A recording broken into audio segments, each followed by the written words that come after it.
के लिए मैं मौका लगता है लिख लेता हूं। कुछ पंक्तियां मैंने लिखी हैं, अगर सही लगे तो बता देना, नहीं लगे तो मुझे लौटा देना। साझा करूं?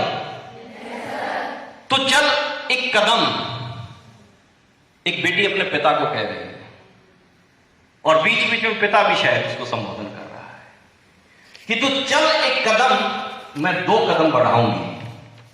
पिताजी मेरे को खेलने के लिए लेके तो चलो, अगर आप एक कदम बढ़ाओगे तो मैं 2 कदम आपके साथ बढ़ाऊंगी, क्योंकि जीवन बहुत लंबा है, भूमिकाएं बदल जाती हैं। आज पिता युवा अवस्था में है, प्रौढ़ावस्था में है, बच्चा छोटा है, किशोर है। आने वाला समय क्या होगा? माता पिता बुजुर्ग हो जाएंगे और बच्चे यंगस्टर्स। तो उस वक्त वो अगर मजबूती के साथ अपने माता पिता के साथ खड़े हैं, कोई हरा नहीं सकता। और क्यों हराएगा? पिता ने भी तो उतना ही साथ दिया था। इसलिए ये सिर्फ पंक्तियां मैं आपसे शेयर नहीं कर रहा हूं, अगर आपको जज जाए तो अपने जीवन में ढाल लेना, क्योंकि मैं अपने जीवन के अनुभव से आपको साझा कर रहा हूं।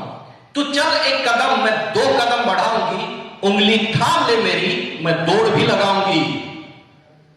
पीठ गर तुम मेरी थपथपाओगे, पीठ गर तुम मेरी थपथपाओगे, मैं जीवन भर नहीं थम पाऊंगी। हौसला जो तुम मेरा बढ़ाओगे, मैं लक्ष्य को हासिल कर जाऊंगी। बात सिर्फ प्रेरणा की है, बात मोटिवेशन की है, बात हौसला अफजाई की है, बात सच्ची प्रशंसा करने की है, बात निरंतर पीठ थपथपाने की है। बका, शाबाश, गुड, वेल डन हो जाएगा। आप हैरान हो जाओगे कि ये कैसे हो गया। ये इसलिए हो गया कि आपके पीछे सोर्स ऑफ मोटिवेशन है। सेल्फ रिस्पेक्ट से कभी समझौता मत करना। सेल्फ रिस्पेक्ट के लिए अपने आप को झुकने मत देना, क्योंकि आत्म स्वाभिमान से बड़ी कोई चीज नहीं है। आत्म सम्मान बेटी ने कहा, क्योंकि एक छोटे से बच्चे, एक गरीब इंसान की सेल्फ रिस्पेक्ट तो होती है। और रिस्पेक्ट के बारे में कहा गया है ना कि गिव रिस्पेक्ट टेक रिस्पेक्ट। उस बेटी ने कहा कि आत्म सम्मान जो तुम मेरा बढ़ाओगे, मैं स्वाभिमान तेरा बढ़ाऊंगी। बढ़ाओगे तुम जो साहस मेरा, तो हौसलों की उड़ान से एक दिन आसमान को छू जाऊंगी। ये कि इसकी नेक की जो पोस्चर है ये ठीक नहीं है। जैसे यहां से नेक की इसकी अलाइनमेंट गड़बड़ हुआ, इसकी जो दोनों साइड की मसल्स ये बहुत टाइट हो गई यहां से। अब मैंने इसको दबाया, इसको बहुत जोर से दर्द होगा। नॉर्मली जिसका अगर नहीं है तकलीफ तो उसको दर्द नहीं होगा। यहां से नीचे आते हैं तो इसकी दोनों शोल्डर, इसका आप देखोगे तो आगे की तरफ है कंटूर, राउंड से शोल्डर होना कैसे चाहिए, ऐसे। लेकिन कैसा है? ऐसा। ये मैंने वॉलेट एक फ्लोटिंग एक मॉडल बुलाया, इनमें आप हंसो मत, आप सबके मिल सकते हैं ऐसे। हमें पता ही नहीं, हम जी रहे हैं सिर्फ और सांस ले रहे हैं, पढ़ रहे हैं, आवाज नहीं, इतना ही कर रहे हैं। हमें नहीं पता कि मेरे साथ क्या हो रहा है।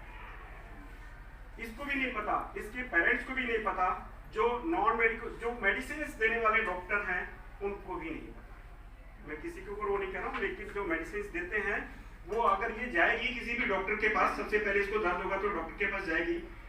इसका कॉमन जो चीफ कंप्लेन होगा वो यही होगा कि मुझे सिर में दर्द होता है। वो क्या करेंगे? बीपी देख लेंगे इसका, और क्या करेंगे? शुगर चेक करवा लेंगे, और ये सारी चीजें बोलेंगे तो सब ठीक है जी, सिर में दर्द होता है कोई बात नहीं, ये दर्द की दवाई ले लेना। आइस टेस्ट हो जाएंगे, यस आइस टेस्ट भी हो जाएगा, वो भी नॉर्मल मिलेगा। तो आइस पे भी पूरा स्ट्रेन, जो प्रोसेस की वजह से एक टॉपिक छूट गया, मैडम ने याद दिला दिया, आइस के ऊपर पूरा स्ट्रेन रहता है, हमेशा स्ट्रेन रहेगा, बिकॉज स्क्रीन टाइम ज्यादा है। स्क्रीन टाइम ज्यादा, स्क्रीन टाइम समझ रहे हो? मोबाइल पे जो हम देखते हैं, टीवी पे जो देखते हैं, मोबाइल लैपटॉप पे जो देखते हैं, वो टाइम ज्यादा है। दैट्स व्हाई आपके स्क्रीन आइस पे हमेशा स्ट्रेन रहती है। हमेशा सबकी आंख एक बार ऐसे बंद करोगे ना तो आपको अच्छा नहीं लगेगा, आपको ऐसा अजीब सा फीलिंग होगा। वो सिर्फ इस वजह से कि आपकी आइस में बहुत टेंशन है। सिर्फ दिमाग में नहीं होता, आंखों में भी टेंशन होती है, और वो सिर्फ आपकी स्क्रीन टाइम की वजह से। Screen time is the very dangerous. और आज के टाइम की सबसे बड़ी समस्या स्क्रीन टाइमिंग। 6 घंटे, 8 घंटे, 10 घंटे, 15-15 घंटे screen time, mobile, laptop and TV. तो इसका एक रीजन, ये सारी चीजें, इसको ये शोल्डर इसका कंट्रोल हो गया, यहाँ से प्रॉब्लम, नेक की पोजीशन ठीक नहीं, इसके साथ ही इसका मिड बैक भी नॉर्मल नहीं है। जैसे यहाँ से गड़बड़ हुआ तो लाइन ऑफ ग्रेविटी और सेंटर ऑफ ग्रेविटी जो मैं अभी साथ यूज कर रहा था वो इसका सारा डिस्टर्ब हो गया।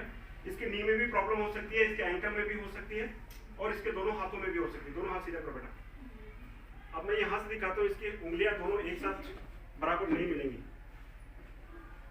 आप देख सकते हो। ऐसे करो बेटा, सीधा सीधा रखो, लिटिल बिट ये आपका थोड़ा आगे दिखेगा। ये चेंज हो चुकी है और वो अपनी अपनी जगह पे नहीं है, डी अरेंज है। एक वर्ड होता है डी अरेंज।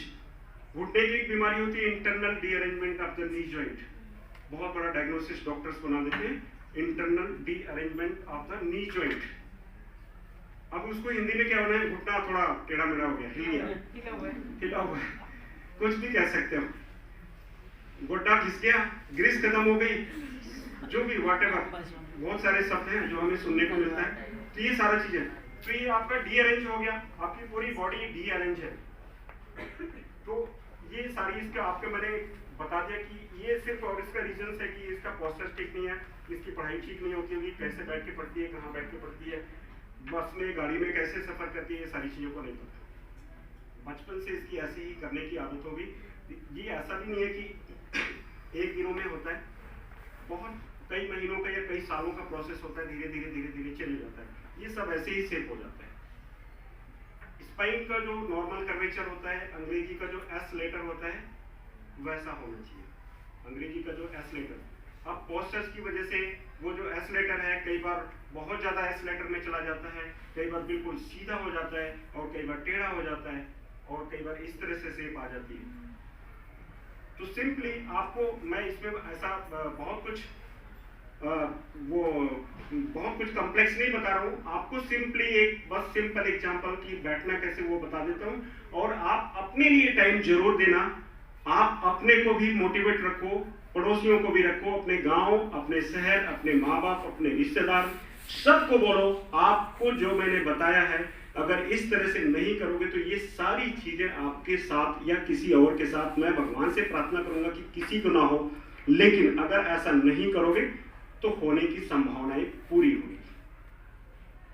तो अगर इससे बचना है तो आपको अपना पोस्चर्स, अपने बॉडी लैंग्वेज, अपने डिफेंसिव एक्टिविटीज जितने भी हैं, जो डिफेंस करके रखते हो अपने बॉडी को, हमेशा डरे डरे से, समय समय से उन सब चीजों से आपको दूर निकलना पड़ेगा और अपने शरीर को पूरी ताकत और पूरी क्षमता के साथ समाज में आपको दिखाना पड़ेगा। तभी आपका एक नाम, एक पहचान और एक अच्छा मुकाम पा सकते हो। अन्यथा बीमार बच्चे कितने भी इंटेलिजेंट हों, सर्वश्रेष्ठ जगह पे नहीं पहुंच सकते, ये मैं पूरी गारंटी के साथ कह सकता हूं। ऐसा हो सकता है क्या? अगर वो बीमार है तो उसकी आउटपुट नहीं होगी, उसकी प्रोडक्टिविटी नहीं होगी, तो वो अपने जो टॉप लेवल की जो एग्जीक्यूटिव्स हैं वहां पहुंच सकते हैं क्या? नहीं पहुंच सकते।